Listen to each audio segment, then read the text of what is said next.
Hello, bros. Welcome to the show.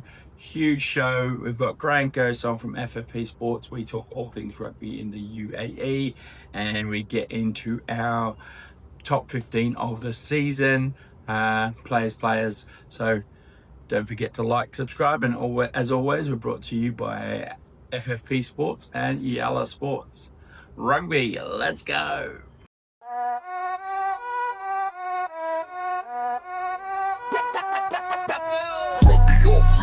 All right, ladies and gentlemen, meet the man who's seen it all and filmed even more.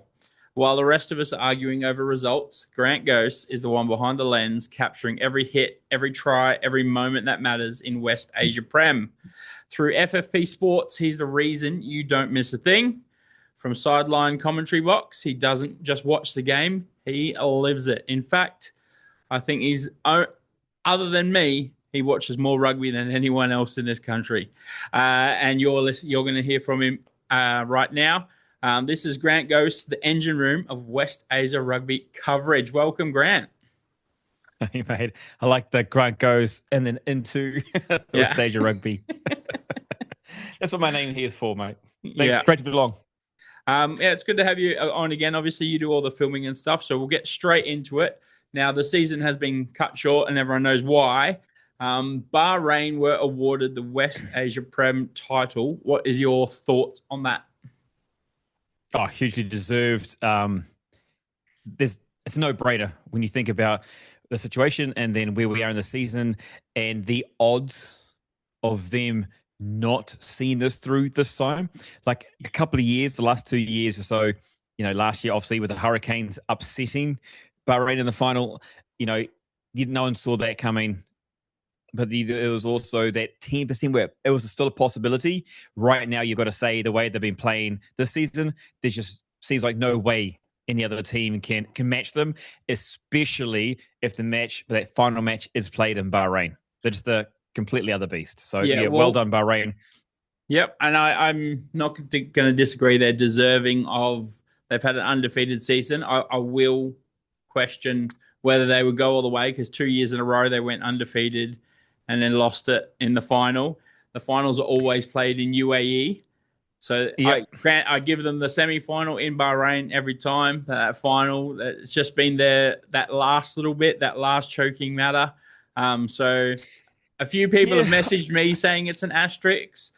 I'm not sure where I go with it yet. Like, unbelievable this season. They've put everyone to the sword when they needed to. There's been a few close games, so especially when they've travelled.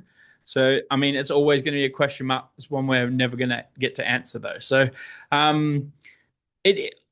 we'll leave it as it is deserved. They went undefeated. They have a fantastic season. But, there's a few people who are putting a little asterisk next to it. I like that. I think there's a great debate. And obviously, everyone's going to have their opinions, obviously, especially if you're in one of the other teams. There's something different for me, though, about this Bahrain team from the last couple of seasons. And it's the consistency, the high level of consistency. Like, with the last couple of seasons, they did lose a match, so that aura of invincibility wasn't there. Where this season, the close matches, like, that's what they were. Like, they've been beating teams comprehensively. And now it was those close games they were close. So the top teams were getting there, but they still weren't able to cross the line. And that's where I think the big difference here was in this year. So, I can see the argument, but I'm still going to say Bahrain. No, and everyone's got their opinion. So let's knock on from that. The season's done. There's no more UAE Prem happening either. And that's coming out of the woodwork at the moment. So if Bahrain get the West Asia Premiership, technically, I think the Harlequins will finish on top of the UAE Premiership ladder. Is it worth even talking about or not at all? Talking about as the end of the season, or as in they win the UAE Prem. They're the UAE Prem champs this year because they topped that table. I think again deserved with the last couple of games being given as 0-0 draws. Yep, honestly, like, there's a couple of things in play here. First of all, I think it's deserved. I mean, if you look at any season, you look at anything in history, the team that's in front, they call minor premierships in a lot of different leagues, a lot of divisions before they go into playoffs, right? They crown that champion of the season. And in this case, this is the Harlequins. And so deservedly, they've put in the most consistent results. They've put the points on when they needed to. And if they're like them being in their position, for me, that's 100% yes, you deserve it, no matter how long or short a season is. So that's the first point. The second Yeah. thing of this, when you look at it, I suppose the flip side, it's a little bit disproportionate when you say like, okay, you didn't get to play those games at the end, and they could have made a difference, right? It's because Well, some they could have teams lost may a play couple. They the could have won a weak. couple. Yeah. Exactly. And they could have played weaker teams depending on the draw and stuff like that. And that's where the debate's going to come in. But I think when you look at the whole, like the competition has got tighter and closer. You saw Yep. Exiles taking some people like the top out. You saw the Sharks putting pressure on. Doha were getting close. So that was good. But I mean, yeah, at the end of the day, if you are the team at the lead at the end of the regular season, 100% crowned.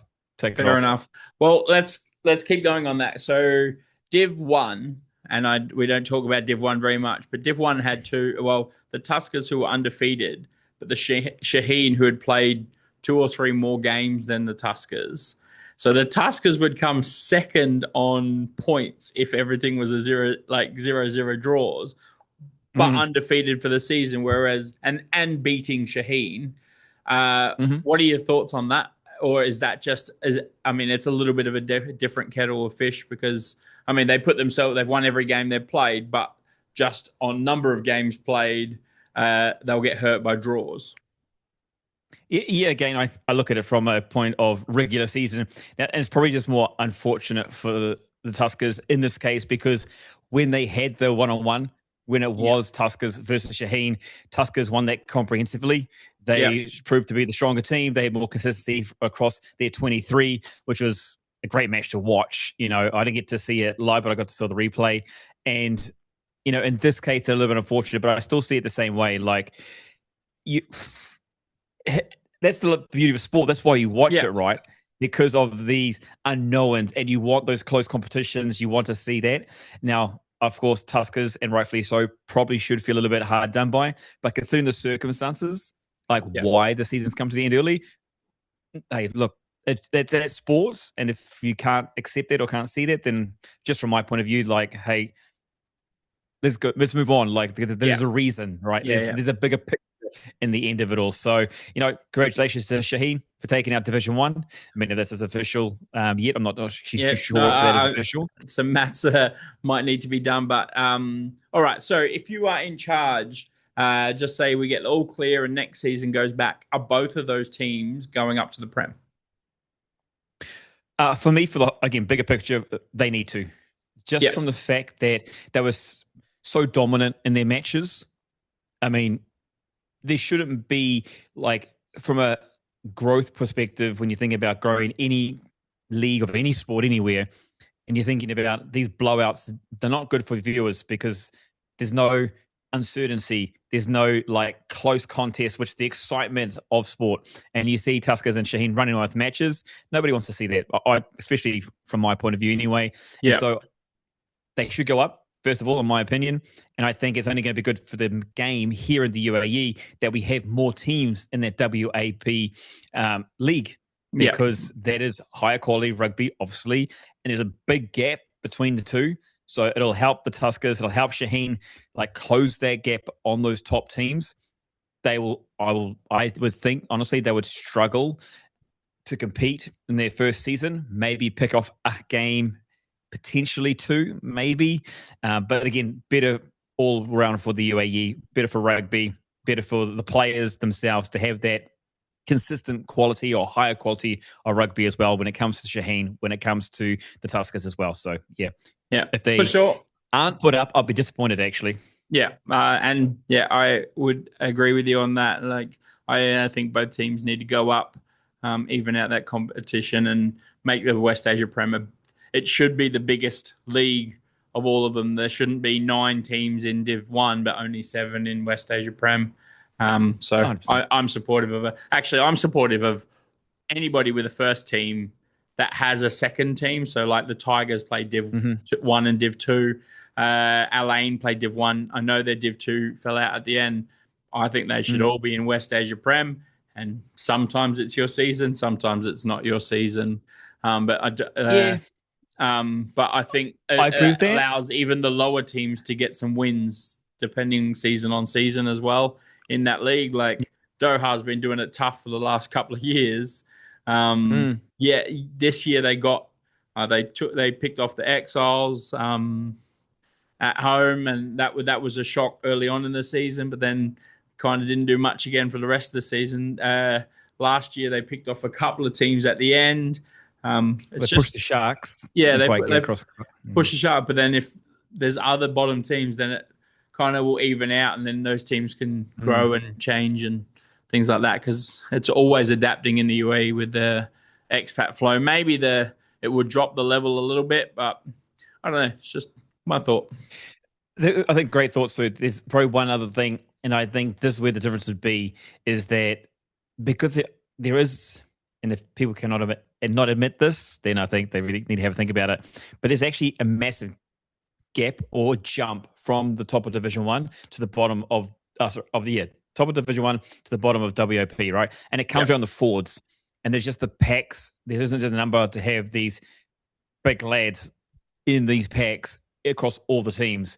And Mm. so I do think of it from a safety point of view that there are probably a couple of clubs, if we're honest, Yeah. that shouldn't be in there from a safety point of view. They might have the 3, 4, 5 available, but as soon as injuries naturally happen and And they're going then, to drop yeah. down, and that's when And it can then get those top seriously. West Asia Prems are absolutely pumping them. So I guess Yeah, there's from a that as safety well. point of view, right? It Yeah. could be guys that aren't used to that kind of intensity, that kind of level. So yeah, I've got a quick question for you though. Yep. With that jump up, Tuskers and Shaheen, what would you expect to see from them?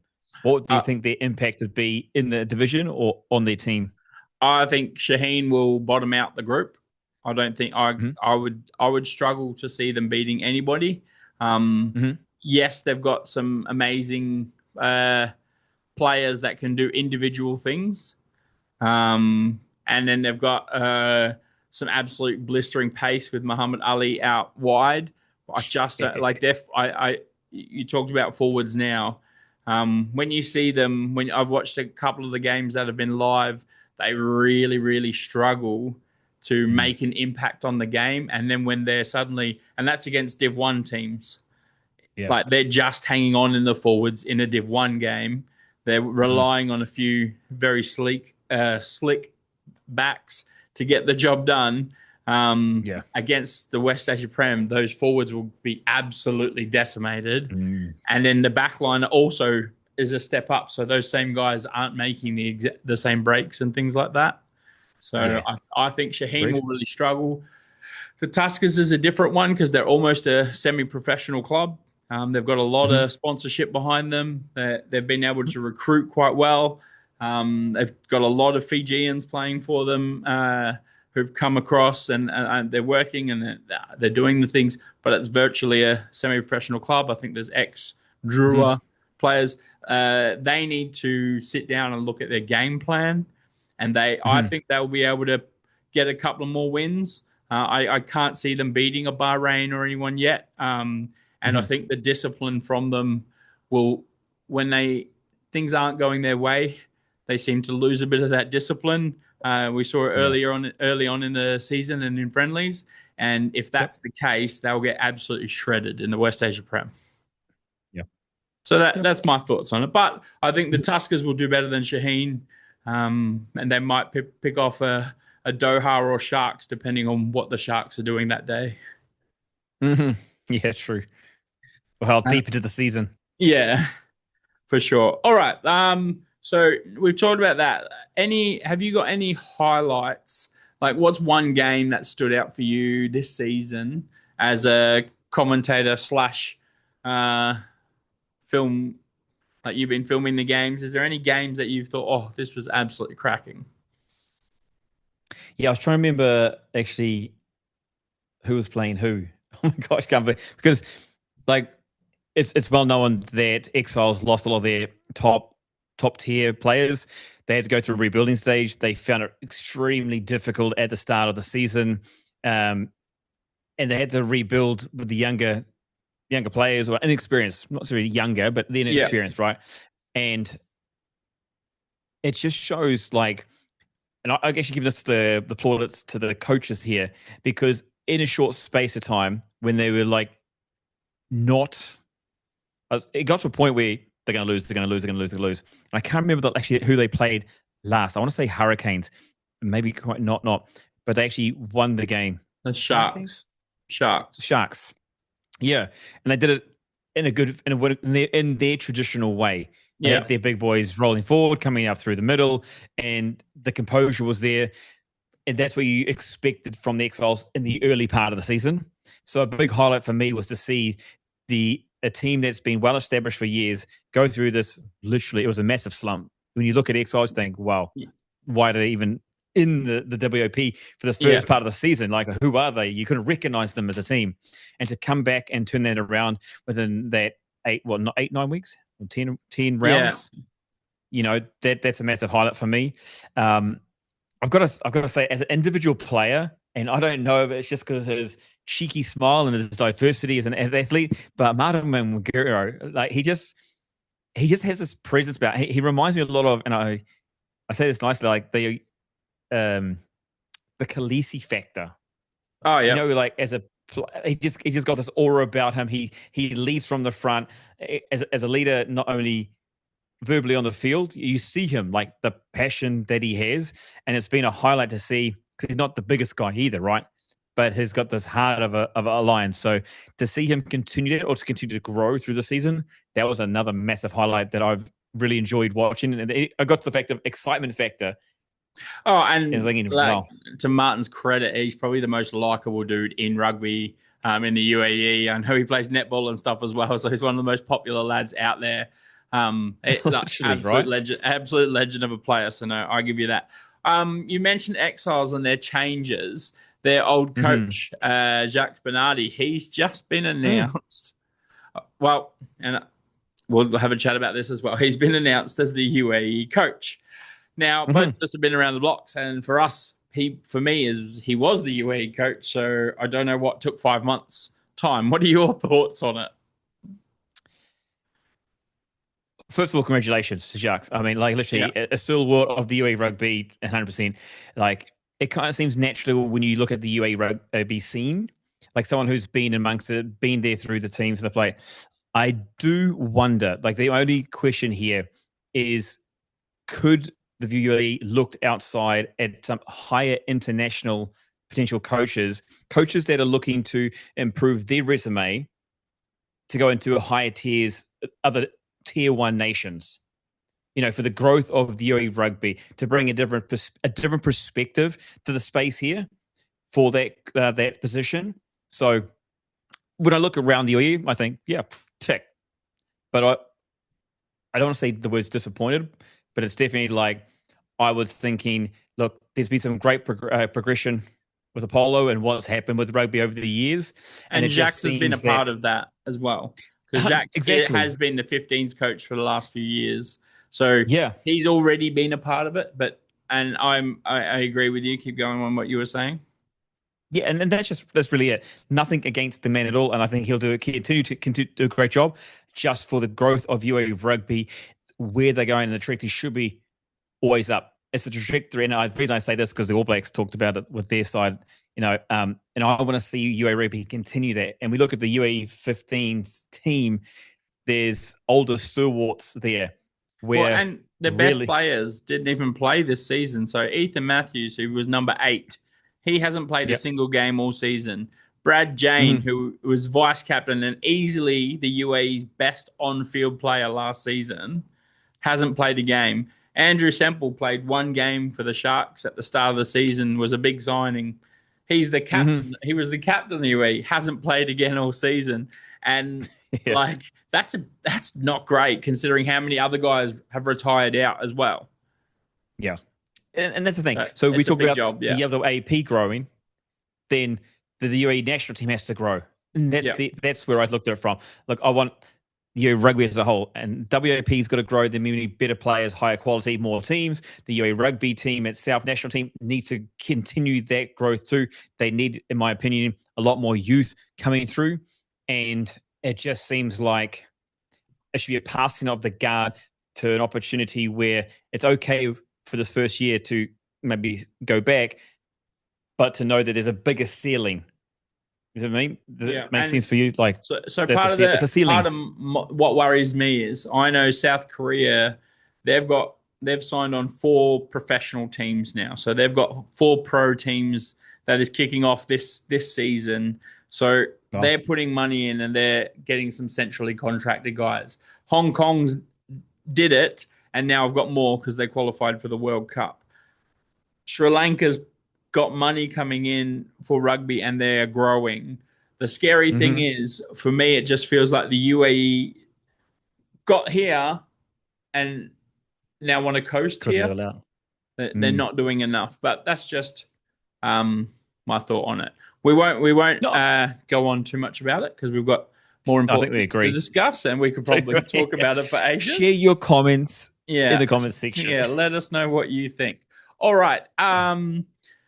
Okay, FFP Sports is carrying rugby coverage in the region. How do we as a community get behind it more? How can we help FFP Sports and rugby in the region get seen more? Well, the first thing is it is about the support. I mean, the eyes, awareness about any sport. If it's going to grow, it's got to be our eyes. It's got to be our people that are viewing. And when it comes to the current situation with the games being streamed and filmed, we've already seen a lot of people be so grateful that they're able to see their son, their brother, their husband, their partners, not just locally, but anywhere from around the world, be able to tune in and see them display their skills on the field and you can on the big screen, I suppose you could say. So that's first of all a great thing.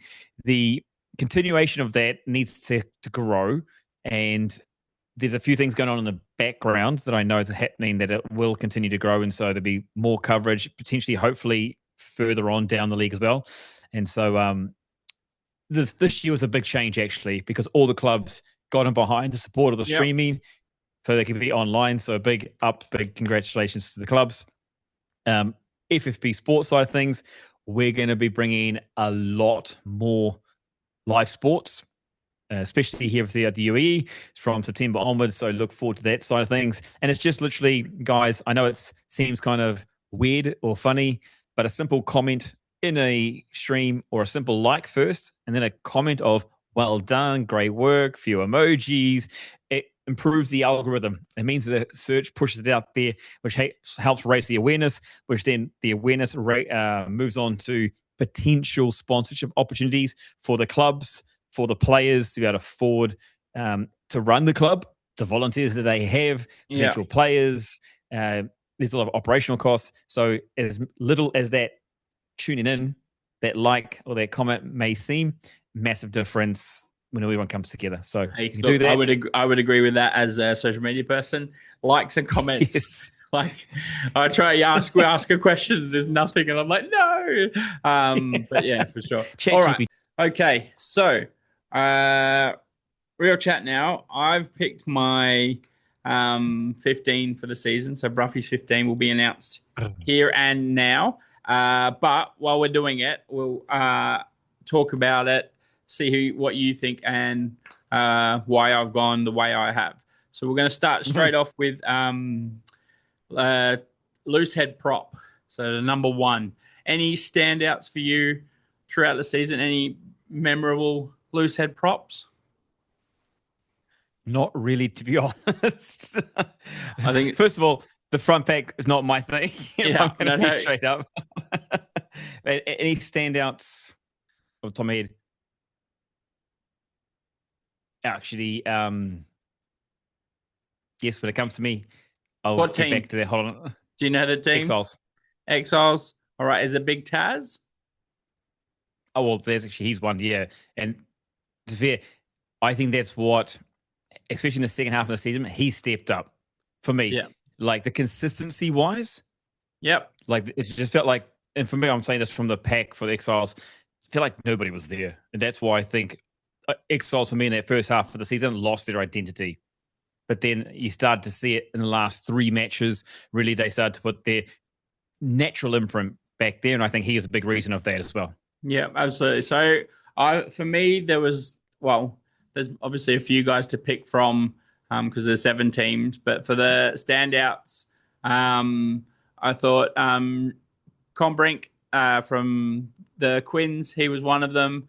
I think Dan Collins from the Dragons as a prop, he is like the prop for their team. He does a lot of work.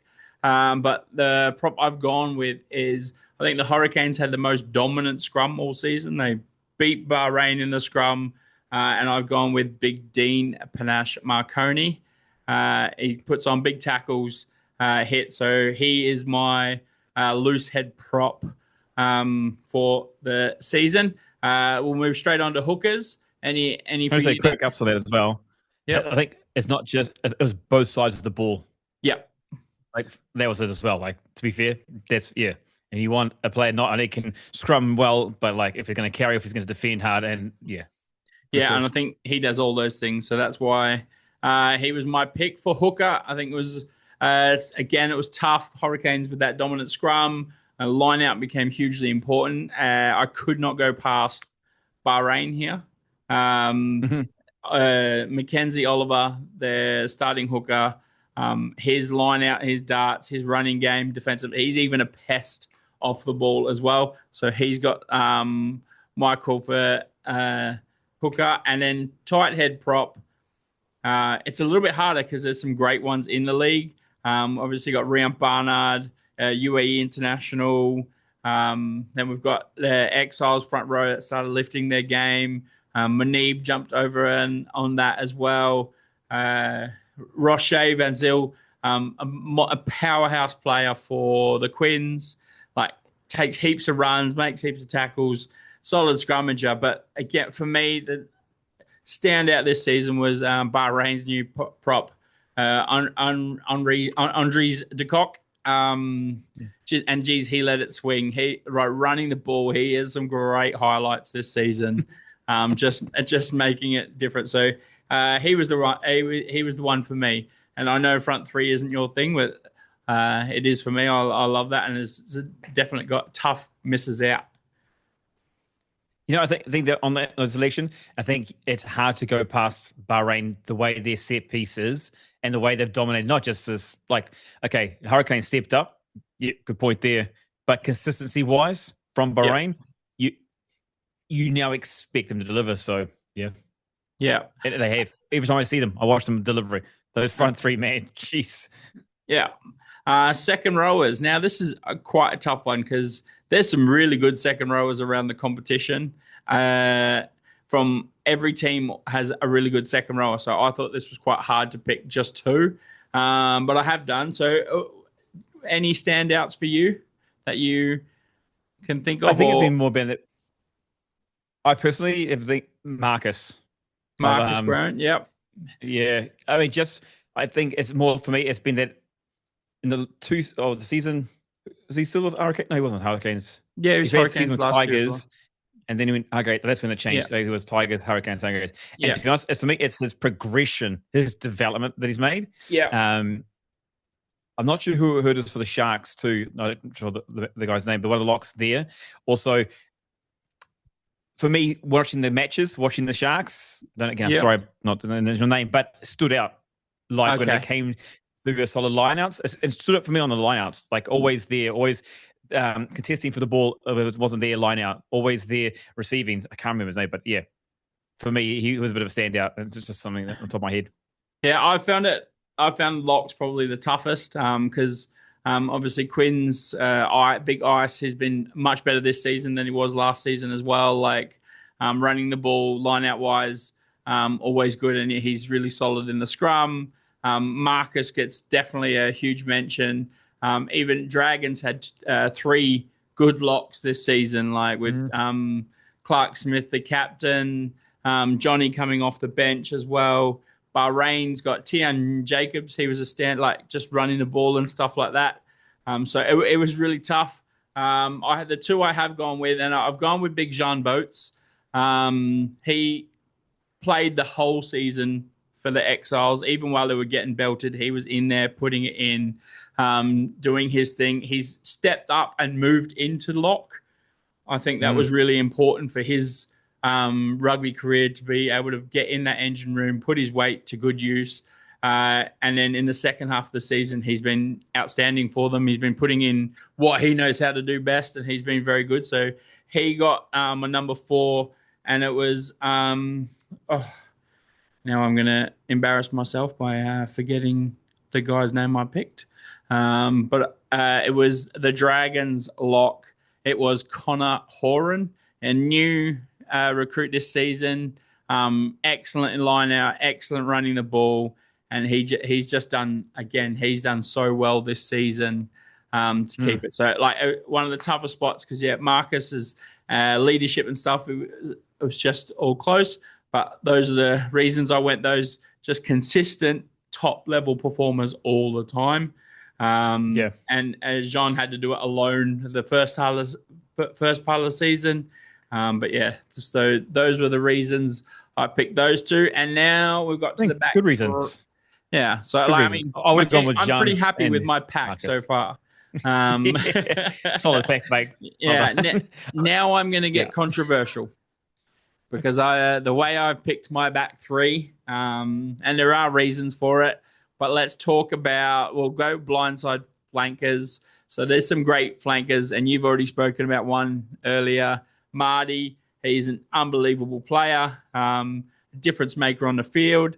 I don't think he's been as impactful this season as he was the previous season, but he's been really good. And Bahrain, I think he started a few games into the season. He definitely didn't play all. I think it's Ethan McDonald when he came, especially at the same time as Rory departing. He came on and made a huge difference around the park. Good ball runner, a couple of man of the matches, so they get good mentions. As well as like the Quins have had some good forwards in that region as well. For me, I've gone with a number 8. So I've gone as the number 6. I'm actually going Big Emosi. I'm playing Emosi at my number 6, and you'll find out why when we talk about number 8s in a second. But he's going in at number 6 for me. How about 7's flankers? Any big standouts for you for that? Honestly, I don't know what the Bahrain number 7's name was. Sorry, I think you just mentioned it. For me, the games I did see for Bahrain, stood out. So for me, it's between Martin and him. I think Martin's my thing. I probably actually wouldn't have put Martin there. He'd probably a close second because of the lack of game time he's had this season. But for me, again, I find it hard to go past Bahrain's pack because as a unit, they just work so well. They're always so hungry in the behind the ball. Like I said, Rory leaving a big loss, and then they've just sorted it up still. And probably the reason I haven't picked a Bahrain player is their 7 hasn't been as consistent this season. They've had a couple of different guys starting and jumping over. But I've actually gone and also shout out to Harry Small, the Quins number 7. I think he gets around the park all the time, always putting an extra effort. Line out wise is very good as well. And even though I want to say one of the Sharks, they had a young flanker start playing this season, young blonde, and he was throwing himself around the park later on and really getting into it. So he'd definitely be up there for most improved. But shockingly, I've gone with another number 8. I've gone with Rogasanyo Sunny Nasabo, the Quins 8. He does play flanker, like he alternates flankers to flanker from 8 during the game. So defensively, he's a flanker. Attackingly, plays number 8. But I've got him, his impact, ball running, everything this season. He's been crucial for the Quins' gain line success in the finals. Any going forward in any game. So he's been an absolute standout player, and I just couldn't leave him out of my 15. And Fair enough. Though so far I've got 2 number 8s, and now we're going to talk about number 8. So obviously, and the only number 8 who probably the most unlucky one is Bahrain's number 8, Big Sasona Muscala. The way he runs the ball and puts on a couple of shots, He's been unbelievable this season, just real powerhouse when he's got the ball. I don't think he gets the ball enough in a game, or maybe he gets tired. He goes a little bit missing at times. But I've actually gone with Sami Yawa for the Dragons at number 8. He led. He's been awesome. He's been awesome. really, really good this season. One of the guaranteed ball getters. He gets over the gain line consistently. He just puts his hand up a lot. And now it was hard to pick between him and Emosi, who was going to play at number 8. And I think I could play Emosi as a number 6 in a 15s team. He's big enough. I agree with you. We could lift him. So that's why I've picked 3 number 8s. And yes, it is controversial, but I just can't leave any of them out of my team.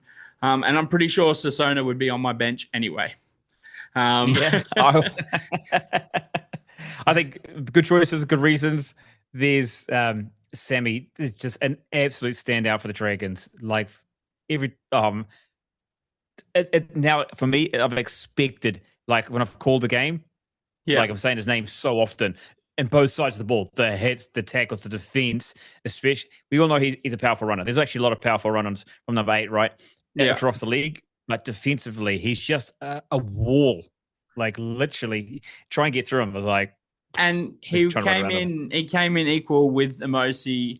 I did the player count where I sent messages out to, and Sami popped up, and he was equal second with Emosi. So I couldn't see leaving either of the top 3 guys in my out of the players leaving that out as well. So 3 number 8s, which is a bit controversial, but hey, look, I rate them, and I think that team would be pretty killer. But let's move on to your specialty now. Let's go to the back line. Who have you got at number 9? To us, it's a big toss-up between Hurricanes and Exiles. And again, the name's going over the top of my head at the moment. But sorry, lads. I do appreciate your game. And that's what we're talking about. It's your game, your passing game, as much as I call it. Just for me, it's been consistency. And that's where I think these two teams have really, when they've played, right? Like Exiles in their second half, Stephen, really started to stand up.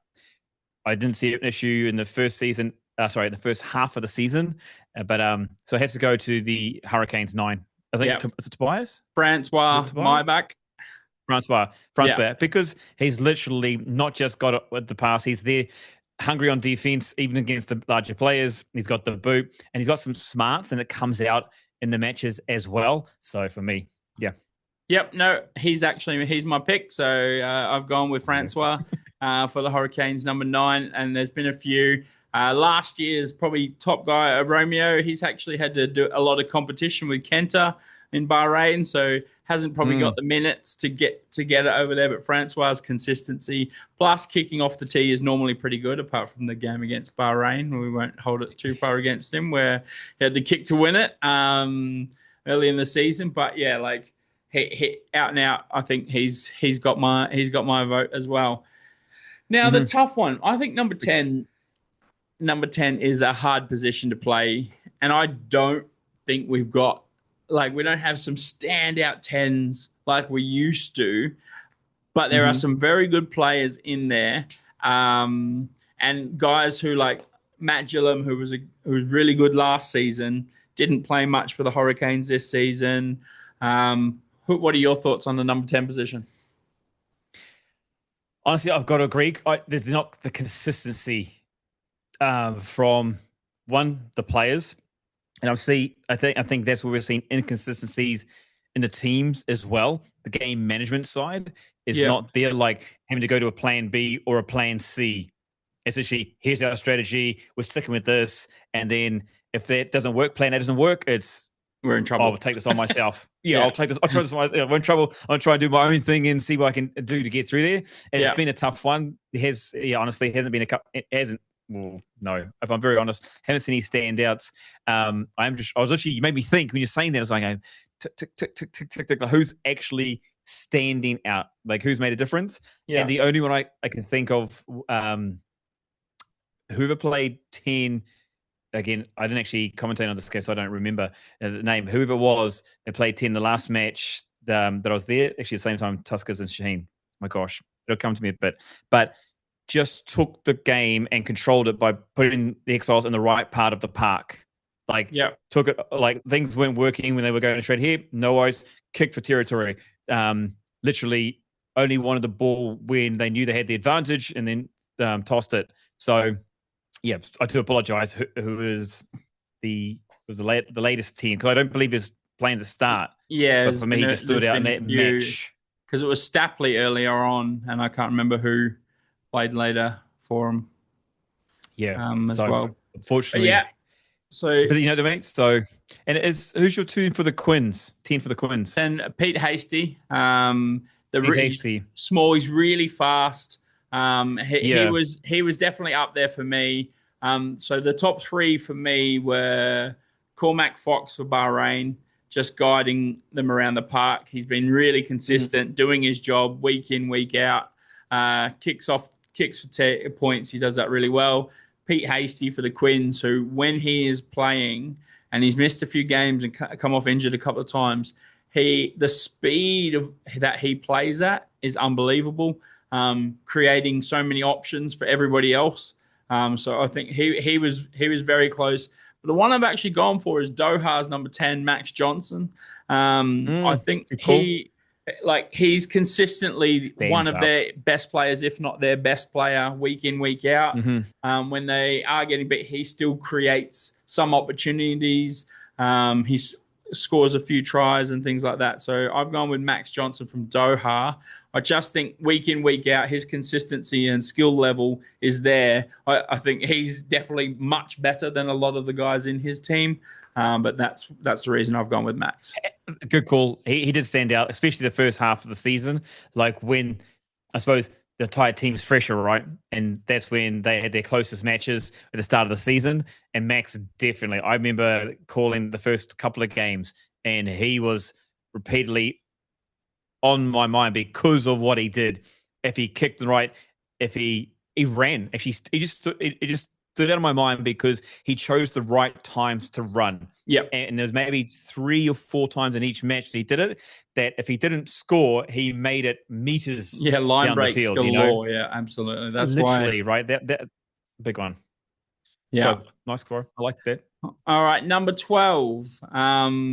So the inside centers. For me, there's a couple of really good standouts. I think Ryan Lombard for the Quins, big fella, good kicking game as well. It generally passes, but because he's such a big lad, he's such a threat when he does run the ball that he gets over the gain line and resets for those faster guys outside him. Defensively, he's been really good.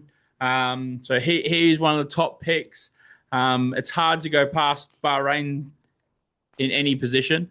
They've been good. Literally, as well as, and Adam Dunn for the Sharks. He's also been very good. I was going to say Adam.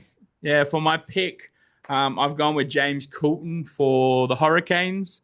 I think when he's playing, they are much more chance to win. He runs such hard, tough lines and gets the offload game going so consistently that it just lets the Hurricanes roll off him every time.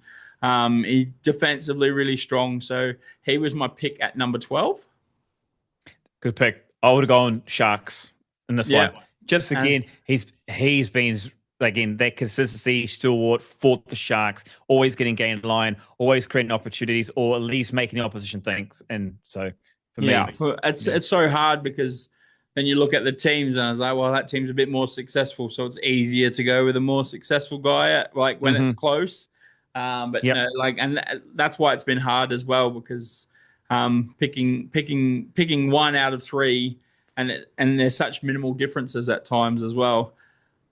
Plus, it's limited games, right? Yeah, We're looking at limited games. Yeah. Number 13. What were any thoughts on number 13? We would be going this way. It is so hard, like you just said, to go past what Bahrain does collectively. Yeah. And you got to wonder, because of, is it the players outside of them because they're all such in sync. You know, as a player, it is always hard.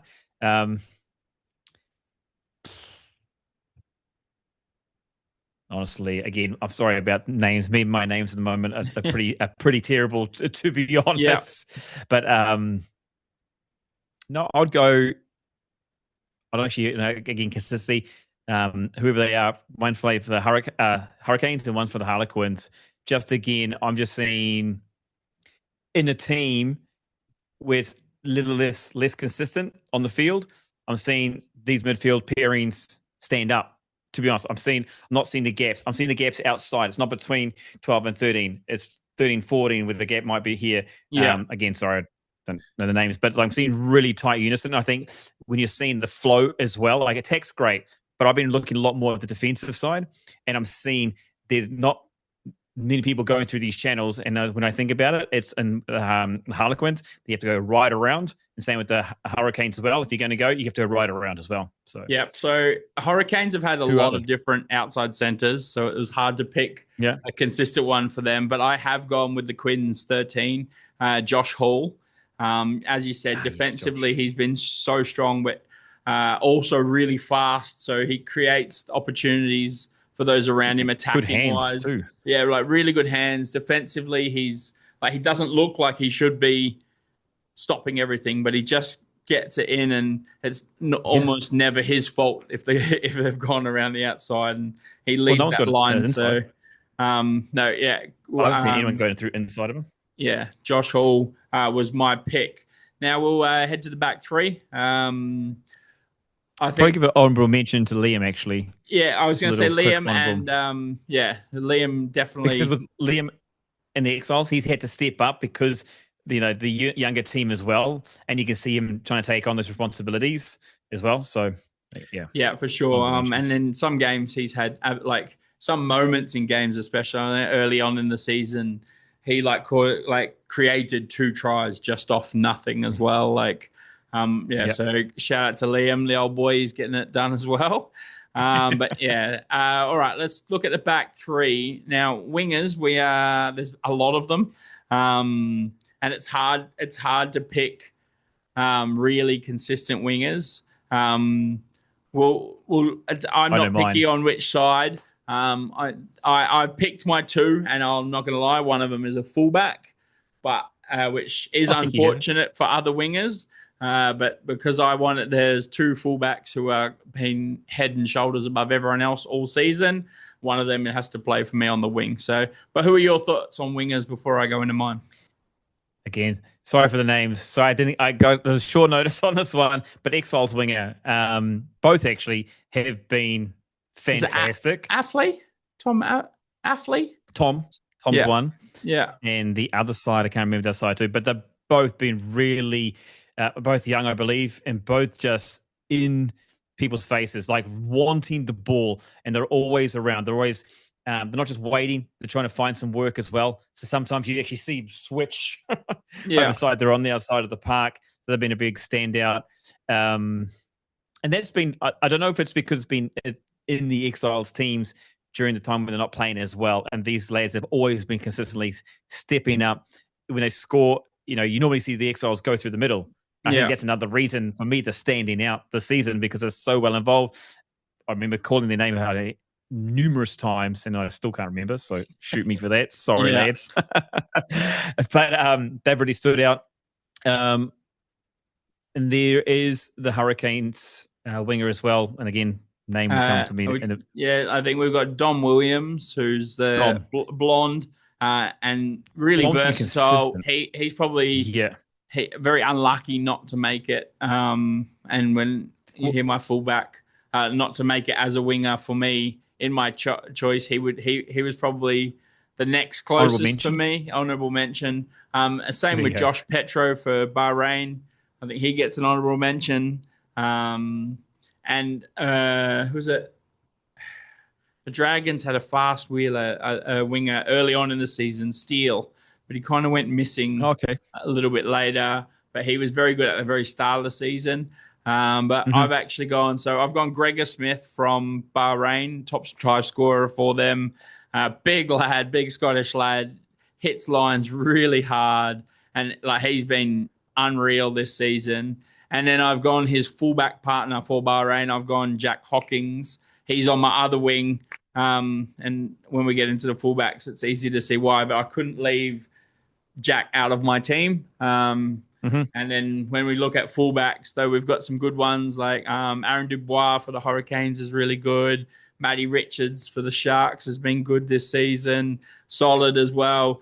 But when you look at fullbacks, it's very tough to go past James McCarthy for the Quins. Like his speed on the ball, his game breaking ability is unmatched almost. Mhm. He's been, and he won the player vote. Like he was three times more than anyone other player got picked. So it'd be Oh, very really? Wow. hard. Yeah, like he was mentioned in most people, other obviously not the Quins ones, but everyone else put Mhm. him in their top three. So he picked up. So it's very, and he could play wing and Jack could swap. So it's quite a like easy thing to do. But Versatile as well.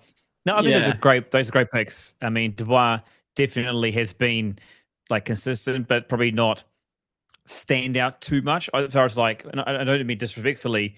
I just yeah. mean, I suppose we're coming to expect him to be there, like a solid at the back, and the Maddie as well. I mean, he's been around for a while now, and he's always Mr. Consistent. I think though he's had for him me this year. He's had ups and downs just Yeah. with his game. Some games where he just made mistakes you just wouldn't expect to see from him this season. And so, yeah. And then James, to be on the other side of this, has, I'm with everyone else. Like, literally, every time, every game I've seen, there's moments of magic that he stepped up and just done something or nearly been able to pull out something out of the hat. So, yeah, an athletic, skilled Yeah. selection for that one, to be honest. Well, How's that's his kick my team? that's 15. So that's the way the team has looked for me. I've picked it that I haven't picked a bench. I don't think I could pick a bench. It was tough enough picking that 15 for me. So congratulations to those of you who've made that team. So Do you have some honorable uh, mentions? yeah, don't forget to let us know in the comments where I've gone wrong or what you think or who you think should definitely be in that squad. And then you can also comment on any names that Grant can't remember. Oh my gosh, sorry about that. But I do. I actually there's a couple that I've honorable mentions that I put out there. Yeah, Um, One is again considering the situation that the Exile's gone through and the injury Matty Mills has gone through as well to come back into like when he started up again, looked like he never left. Came back at the sevens. Obviously, Exiles won the sevens, the vets sevens as yep, well, and he just slid straight back in the team and just yeah, he's just such consistency. I mean, you can see why he's the captain of the UE. So I got an honorable mention there, considering the short amount of time he's played. Really, um, there's a couple of Dragons players, and again, I'm sorry, but yeah. um, I we think Tom. talked about Sammy, Yeah, but then I think he's had the support around him as well yeah, to be able to do what he's done, to give him the freedom to play.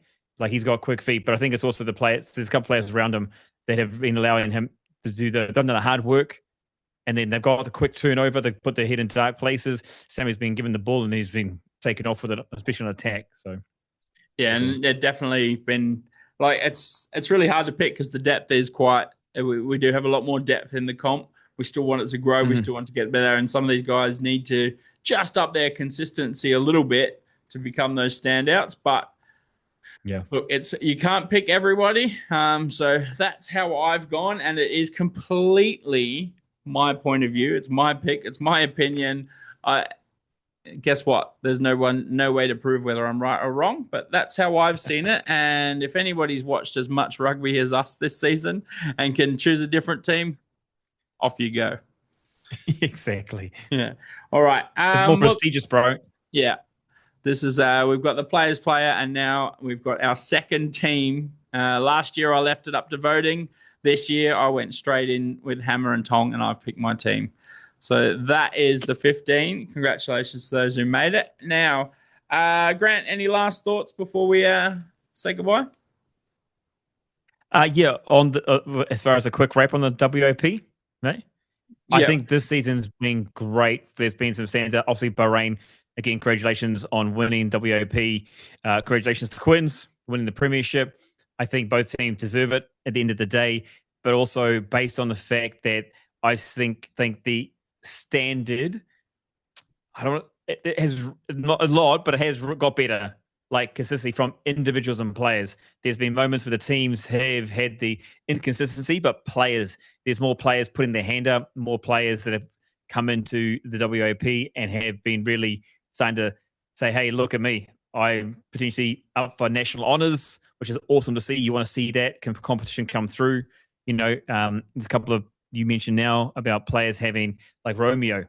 Romeo's a massive standout for Bahrain, and for him to be battling to get in under the starting team, that just shows again Bahrain, as good as they are, looking to improve as well. So that's kind of a warning shot across the bow for other teams. For sure. But a big shout out also to the referees for the season, because for me they've done some like the consistency of raising the bar across the season has been awesome. Like seriously, okay, they're going to get it wrong sometimes, but to have better comms, better communication, getting more things right, I suppose. Like that's what you want, right? That's the thing. Yeah, So more for me, consistency every time. yeah. So as much as people are going to love to complain, it's the job that these guys step up and they do, and they put in the job in the background as well. So big ups for me for the referees as well from my side. So yeah. Awesome. All right. Well, thank you very much for coming on today's podcast. Don't forget to like, subscribe, follow, get onto FFP Sports and do the same, where you can see a myriad of sports appearing through Buzzer and the other things like that as well. So thank you all for joining. Thank you, Grant, and Masalam, everybody. Rugby! Woo!